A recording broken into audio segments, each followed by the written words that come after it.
Okay, hello garden friends. I wanted to do an update on my dragon fruit plants for summer 2022. Um, this year, I'm a little bit disappointed in my dragon fruits. Last year, they produced this one right here in the pink bucket, produced about 8 to 9 large size fruits. It seems to be biannual. This year, this one only produced 2 flowers,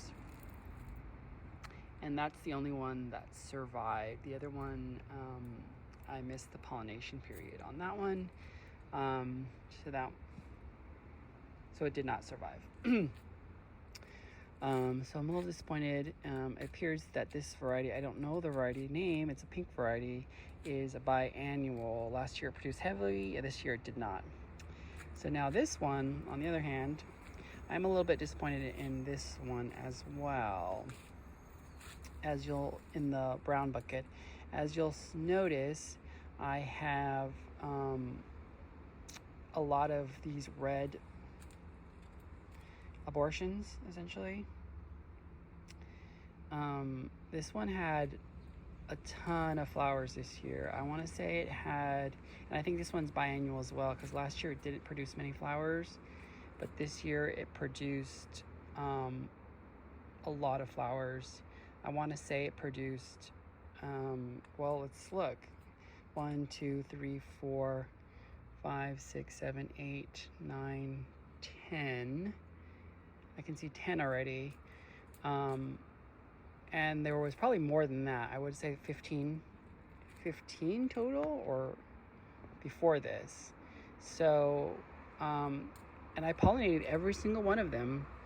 I either self-pollinate with its own pollen, or I cross-pollinate with the other one right there.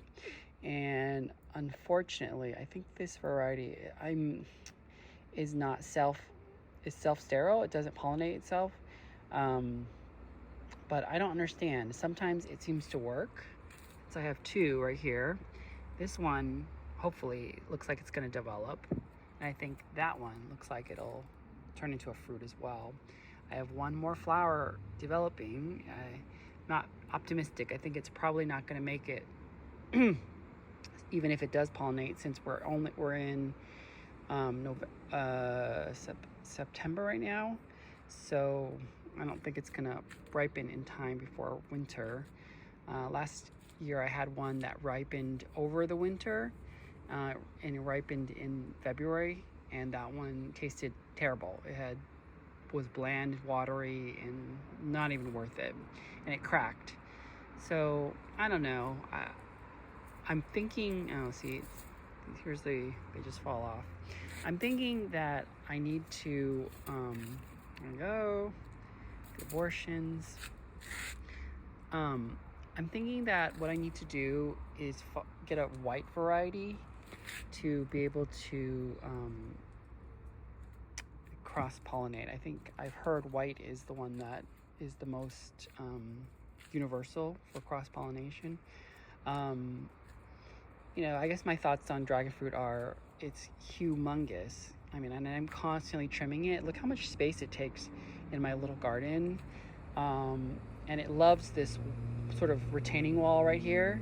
The heat from it and then the cement, at least for Bay Area, it really makes it thrive. It likes the warmth because it doesn't get too hot, or it's not super hot here. And so it takes so much space, and for me it's kind of ugly. They're spiny, they're kind of out of control, and if they're not giving me fruit, they gotta go because they're not attractive plants. And so the only reason I grow them is for the fruit, which my parents really love, and they're expensive in the supermarket if you ever bought one, and they taste terrible in the supermarket. So I need to figure out how to maximize the fruit production, and I'm kind of hesitant to grow another white dragon fruit because they take up so much space. This is like, I don't know, is this like 10 feet of space already that they've taken? And so I'd probably have to put it like right here, and it's going to take another 3-4 feet of space.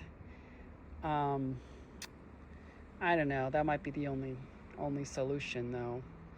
So I'll keep you posted, and as soon as I harvest it, that will be included, that footage will include it, and we'll do a taste test of that one in a couple days.